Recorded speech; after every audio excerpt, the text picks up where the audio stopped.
بسم اللہ الرحمن الرحیم۔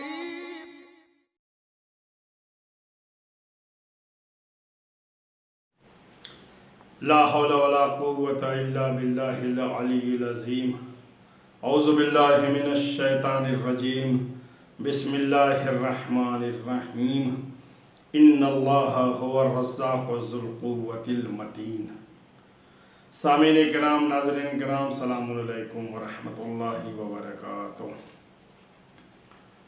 آج کا ہمارا موضوع رزق کے سلسلے میں ہے کہ اکثر مومنین پوچھتے ہیں، معلوم کرتے ہیں کہ ہمارا رزق بند ہے، کام ٹھپ ہے، کوئی ایسی دعا بتائیے جس کی وجہ سے ہمارے یہاں برکت ہو، اور ایسے بھی جیسا دور چل رہا ہے اس وقت، جیسا ماحول چل رہا ہے، ایسی پوری دنیا ہی کا کاروبار ٹھپ چل رہا ہے۔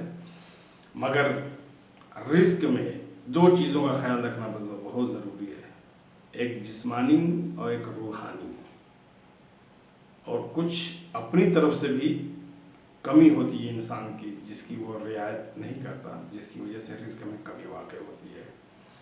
اور معصومین علیہ السلام نے جو ہمیں دعائیں بتائی ہیں کہ کون سی آیت کس چیز کے لیے ہے، کتنی دفعہ پڑھنی ہے، یہ ساری باتوں کا میں ذکر اس مختصر سی ویڈیو میں کرنے جا رہا ہوں۔ ویسے تو بہت ساری رزق کے سلسلے میں احادیث موجود ہے، آیات کریمہ موجود ہے۔ سب سے پہلی بات یہ ہے کہ خود انسان کا فعل، یہ نہیں کہ گھر میں ہاتھ پہ ہاتھ رکھ کر بیٹھ جائے، کوئی کام نہ انجام دے، کوئی سعی نہ کرے، کوئی کوشش نہ کرے۔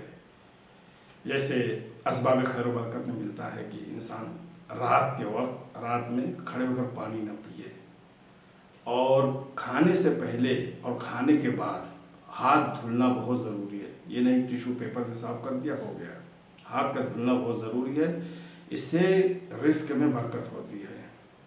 اور بھی بہت ساری باتیں ہیں، صلہ رحمی کرنا، دعا مانگنا، صدقہ دینا۔ مولا علی فرماتے ہیں نہج البلاغہ میں، استنزل الرزق بالصدقہ، رزق کو حاصل کرو صدقے کے ذریعے۔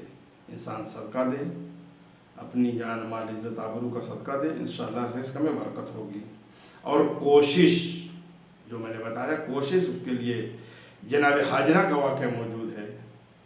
کوشش سے انسان تدبیر کرتا ہے، بقیہ جو اس کی تقدیر میں ہوگا وہ مل کر رہے گا۔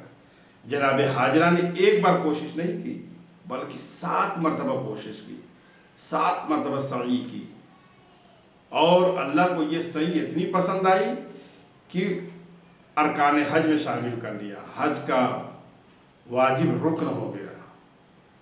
سعی، جناب اسماعیل کو پہلی سعی میں بھی پانی مل سکتا تھا، مگر ایک ماں نے کوشش کی 7 دفعہ چکر لگا کے، اور دنیا والوں کو بتایا دیکھو ہاتھ پہ ہاتھ رکھ کر بیٹھ نہ جانا، تدبیر کرتے رہنا، کوشش کرتے رہنا، بقیہ تقدیر میں تو پانی تھا جناب اسماعیل کی۔ تو کوشش کرنا اپنا کام ہے، مقصد تک پہنچانا خدا کا کام ہے۔ جو دعائیں معصور ہیں، منقول ہیں، اس کے سلسلے میں ہم کیا پڑھیں گے اور کیسے رزق میں وسعت ہوگی، برکت ہوگی، اور انسان خوش رہے گا۔ تو سب سے پہلی بات یہ ہے، نماز پنجگانہ کو اول وقت انجام دے۔ خاص طور سے نماز صبح کے بارے میں کہا گیا ہے کہ اگر کوئی نماز صبح پابندی سے پڑھتا ہے تو اس کو کبھی بھی رزق میں پریشانی نہیں ہوگی۔ اس لیے ایک شخص آیا چھٹے امام کے پاس، امام جعفر صادق علیہ السلام کے پاس، اللہم صلی اللہ علیہ محمد، اور آ کر کے عرض کیا مجھ سے ایک بہت بڑا گناہ ہو گیا ہے، کیا اللہ تعالیٰ مجھے معاف کر دے گا؟ تو مولا نے فرمایا ہاں معاف کر دے گا۔ پھر کہا بہت بڑا گناہ معاف ہوا، بہت بڑا گناہ مجھ سے سرزد ہوا ہے، کیا اللہ تعالیٰ معاف کر دے گا؟ تو کئی دفعہ اس نے کہا، تو مولا نے فرمایا ہاں اللہ تعالیٰ معاف کر دے گا۔ پوچھا کون سا گناہ ہوا ہے؟ تو بتایا اس نے کچھ، تو مولا نے فرمایا ہاں اللہ تعالیٰ معاف کر دے گا۔ پھر امام فرماتے ہیں کہ میں ڈر یہ گیا تھا کہ کہیں تم سے نماز صبح تو نہیں چھوٹ گئی، کہ کہیں تم سے اتنا بڑا یہ گناہ تو نہیں ہو گیا کہیں تم نے نماز صبح آج نہیں پڑھی۔ نماز صبح کی اتنی تاکید ہے، اس کا رزق میں بہت زیادہ، کیوں؟ صبح کے وقت فجر کے وقت رزق تقسیم ہوتا ہے، ہر آدمی تلاش رزق میں نکلتا ہے. اور صبح کے بعد وقت روایت میں معصومین سے یہ ہے کہ 10 دفعہ انا انزلنا اگر آدمی پڑھے تو رزق میں برکت ہوگی. اور یا رزاقو ارزقنی 141 دفعہ 141 ٹائمز اگر پڑھتا ہے تو اس کے ہاں رزق میں برکت ہوگی. اور یا بعض روایت میں یہاں تک کہ یا رزاقو، صرف یا رزاقو 308 دفعہ پڑھے تو اس کے ہاں بہت زیادہ رزق میں برکت ہوگی. اور بہت ساری آیت میں ہے کہ سورہ طلاق میں ایک آیت ہے وَمَن يَتَّقِ اللَّهَ يَجْعَلْ لَهُ مَخْرَجًا وَيَرْزُقْهُ مِنْ حَيْثُ لَا يَحْتَسِبُ وَمَن يَتَوَكَّلْ عَلَى اللَّهِ فَهُوَ حَسْبُهُ إِنَّ اللَّهَ بَالِغُ أَمْرِهِ قَدْ جَعَلَ اللَّهُ لِكُلِّ شَيْءٍ قَدْرًا. اس کو 21 دفعہ ہر نماز کے بعد، اگر زیادہ پریشانی ہے رزق کی تو ہر نماز کے بعد، نماز صبح کے بعد 21 دفعہ پڑھ لے، ظہر اور عصر کے بعد 21 دفعہ پڑھ لے، مغرب اور عشاء کے بعد 21 دفعہ پڑھ رہے.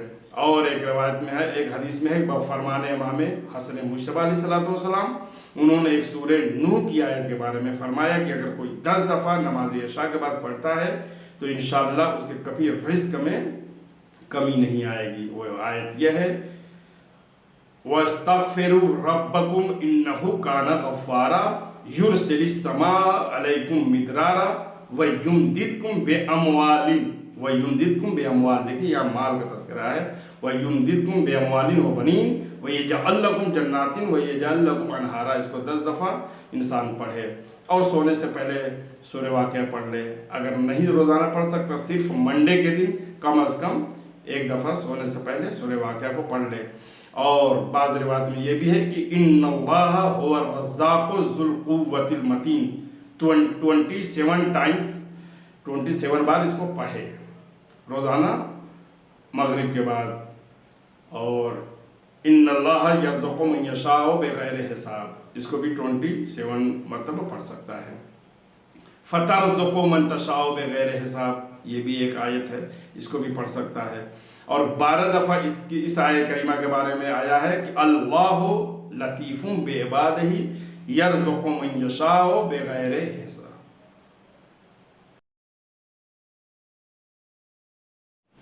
اور ایک کتاب میں تو میں رزق کی وہ کتاب ہے اس میں یہ میں پڑھ رہا تھا کہ ایک آیت کریمہ ہے اللہ لطیف بعبادہ یرزق من یشاء وہو القوی العزیز. اللہ لطیف بعبادہ یرزق من یشاء وہو القوی العزیز. اس کو مغرب عشاء کے بعد 12 دفعہ پڑھے اور جمعہ کے دن عصر کے بعد 101 دفعہ واللہ خیر الرازقین.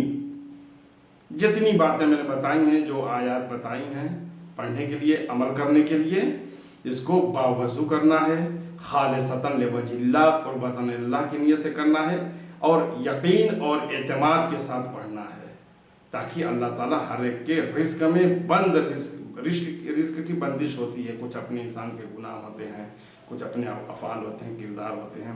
جیسے قطع رحم کوئی کرتا ہے تو اس کا رزق رک جاتا ہے، لوگ صدقہ نہیں دیتے، صدقہ دینے سے رزق میں وسعت ہوتی ہے اور بہت ساری باتیں ہیں. بہرحال یہاں پر میں یہ امید کرتا ہوں کہ میرا یہ پیغام اور میسج مومنین کو اچھا لگے گا اور اس پہ عمل کریں گے.